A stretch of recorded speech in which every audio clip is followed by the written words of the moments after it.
Clearing mines in the Strait of Hormuz isn't a sweeping operation because it's walking into a pre-sited kill zone. Many analysts tell you the US Navy can clear the mines but simply won't. What they fail to mention is how Iran uses smart influence mines not as a wall but as a funnel. They are deliberately forcing specific ships into the crosshairs of relentless drone swarms and shore-based missiles. Here is the unclassified tactical reality no one is talking about. We are looking at a highly sophisticated A2AD kill web. This is not some blind blockade from the Second World War textbook. Tehran is executing a masterclass in modern selective blockade strategy.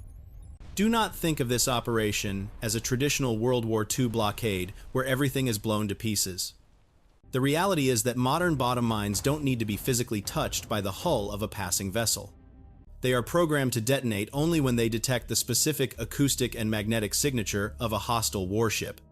Some advanced smart mines are designed to detect the prop wash or wake anomalies of a heavy vessel, ignoring decoy boats completely. This explains why a massive Chinese commercial oil tanker can sail through the strait, completely unharmed, right this exact second. But the moment the acoustic profile of a US Arleigh Burke-class destroyer passes over that exact same spot, the hidden payload triggers. Frame these underwater mines not as the main weapon of the enemy, but merely as the silent anvil waiting for the perfect crushing strike. Somewhere beneath the Strait of Hormuz, buried deeply in silt on the seafloor, sits a waiting steel cylinder roughly 3 feet long.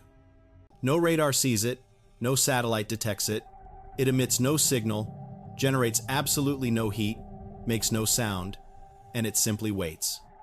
Inside that cylinder, a hydrophone sensor constantly listens for the precise acoustic signature of a massive propeller passing overhead. In less than 2 seconds, a solid fuel rocket motor fires a deadly warhead upward through the water column at 260 feet per second. Punching straight through the ship hull from directly below, this weapon is the notorious EM-52 that China designed and Iran bought. The US Navy completely dominates the deep ocean, but the dangerous Strait of Hormuz forces them directly into restricted littoral zones. In these shallow waters, billion-dollar destroyers are at a distinct disadvantage, while bottom mines quietly serve as the ultimate anvil.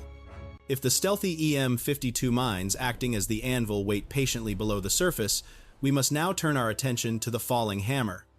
The true danger lies with the shore-based anti-ship missiles hidden away in mountainous coastal tunnels overlooking the narrow strait. Working in lethal synchronization with these coastal batteries are the relentless swarms of fast attack boats operated by the IRGC Navy. The influence mines serve their primary purpose by forcefully funneling enormous multi-billion-dollar warships into the deadly crosshairs. Once a heavy target avoids the deep underwater explosive threat, it surfaces directly into a chaotic storm of coordinated missile fire. This meticulously planned combination of passive underwater explosives and active aerial assaults creates a terrifyingly effective trap. While the heavily armored ships desperately attempt to evade the bottom mines, they lose their crucial maneuverability in the process. Sacrificing speed and directional freedom makes these technological marvels incredibly easy targets for the incoming missile barrages. The entire kill web is flawlessly designed to exploit the physical limitations of large warships navigating through a congested waterway. So, the next time someone claims the mines are simple floating spiky balls, remember the devastating hammer waiting right behind them. Now, look closely at the tactical geography of the Strait of Hormuz and its highly regulated traffic separation scheme. The waterway is 21 nautical miles wide, but the maritime traffic separation scheme divides it into narrow lanes. There are 2 nautical miles inbound and 2 nautical miles outbound, with a 2-mile buffer creating a 6-mile choke. Iran absolutely does not need to deploy thousands of explosives to heavily mine the entire 21-mile-wide strait. By strategically seeding the outbound lanes of the traffic separation scheme, they force international shipping into a trap. These massive vessels are forcefully pushed into narrow maritime corridors, perfectly pre-sighted by their coastal artillery. They have effectively weaponized the international navigation rules to ensure that every single target stays right on path. This makes the geographic layout of the strait an incredibly dangerous accomplice to the hidden underwater explosive devices. The United States Navy decided to build something entirely different to face this terrifying underwater threat. Instead of sending fragile human divers into the live minefield, They engineered 4 highly advanced unmanned robot systems. The first technological marvel is the airborne laser mine detection system mounted safely beneath an MH-60S Seahawk helicopter. This impressive aerial platform continuously fires pulses of LiDAR light downward into the water to map out the surface threats. However, laser light simply cannot reach the deep, muddy seafloor where the most dangerous bottom-influence weapons patiently wait. To solve this depth problem, the Navy deploys the common unmanned surface vehicle towing a sophisticated mine-hunting sonar body. They also utilize an unmanned influence sweep system, towing a massive acoustic generator to trick the smart explosives into firing.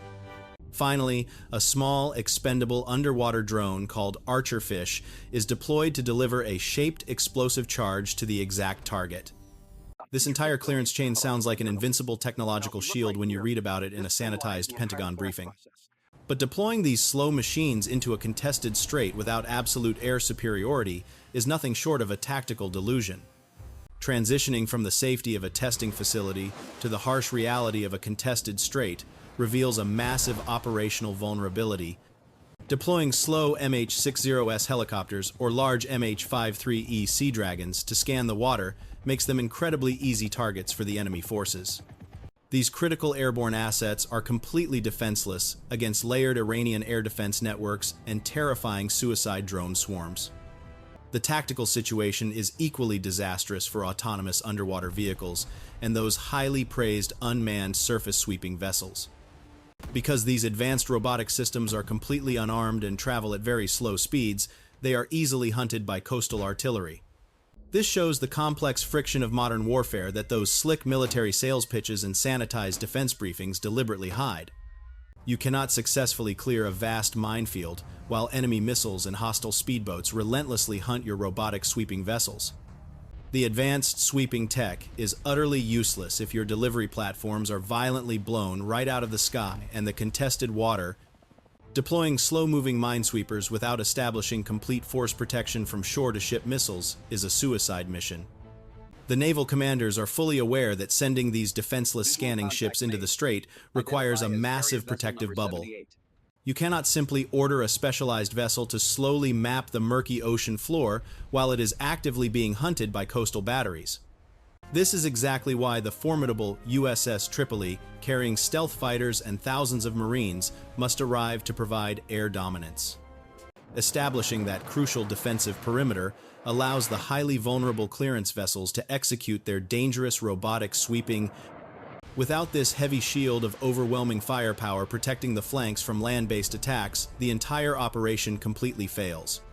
The military equation dictates that securing the dangerous airspace and surrounding coastlines must always happen before clearing the water.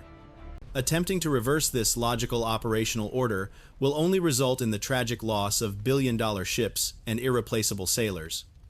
One contact mine costs a mere $1,500, while an Arleigh Burke-class destroyer costs over $2 billion. A piece of steel with an explosive charge still owns the most lopsided cost ratio in modern combat across the entire globe. There is absolutely no weapon in the entire history of naval warfare that offers such a devastatingly asymmetrical advantage. But here is the final variable that makes these hidden underwater weapons uniquely dangerous to the global economic system. They operate primarily as an insurance weapon rather than a purely military tool meant to destroy entire armadas of warships. If just one tanker strikes a hidden device and burns in the corridor, Lloyd's of London instantly revokes war risk coverage.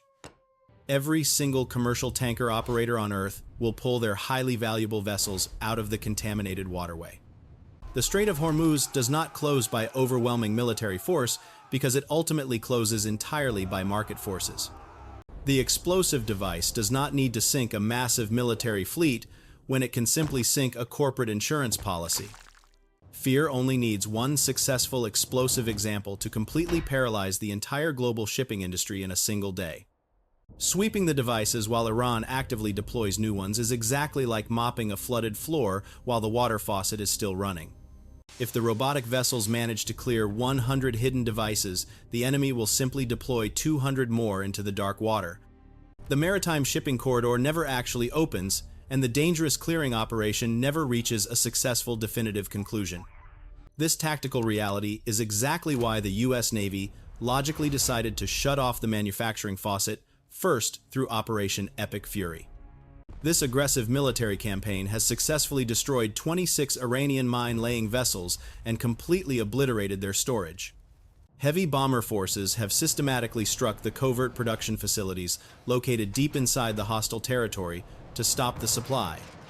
The devastating result of these strikes guarantees that the explosives currently on the seafloor are the very last they will ever deploy. Because the enemy forces possess no new ships or active storage depots to hold reserves, the tactical floor is finally ready to be mopped.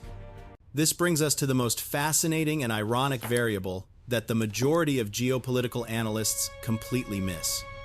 The highly dangerous strait is not entirely sealed because a small handful of brave ships still attempt the transit. But these automated underwater explosives do not possess the ability to check the nationality of the passing hull. The exact same smart influence mines that terrorize international commercial tankers also terrorize Iranian exports. Tehran normally exports over 1 million barrels of crude oil per day, and nearly all of it flows through this path. Ever since these lethal bottom mines went into the water, the Iranian crude oil loadings at Karg Island collapsed. Independent tanker operators simply refused to send their valuable vessels into a heavily contaminated maritime zone. The massive maritime insurance premiums required for the journey completely exceed the actual profit of the cargo. The Iranian military engineered a terrifying weapon system specifically designed to close the strait to everyone else. But in a brutal twist of tactical fate, this exact same underwater weapon effectively closed the strait to Iran itself. These hidden explosives function as an incredibly effective economic siege, and they are working for the U.S. Navy. Every single day, those explosives sit on the seafloor. Tehran bleeds critical revenue it will absolutely never recover.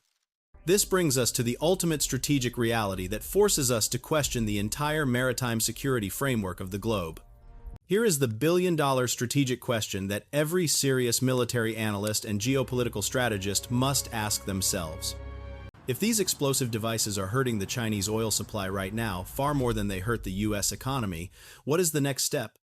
Should the American naval forces simply leave them right there and let the government in Beijing deal with this massive Iranian mess? I want you to carefully analyze this complex geopolitical situation and let me know your tactical takedown in the comments section below.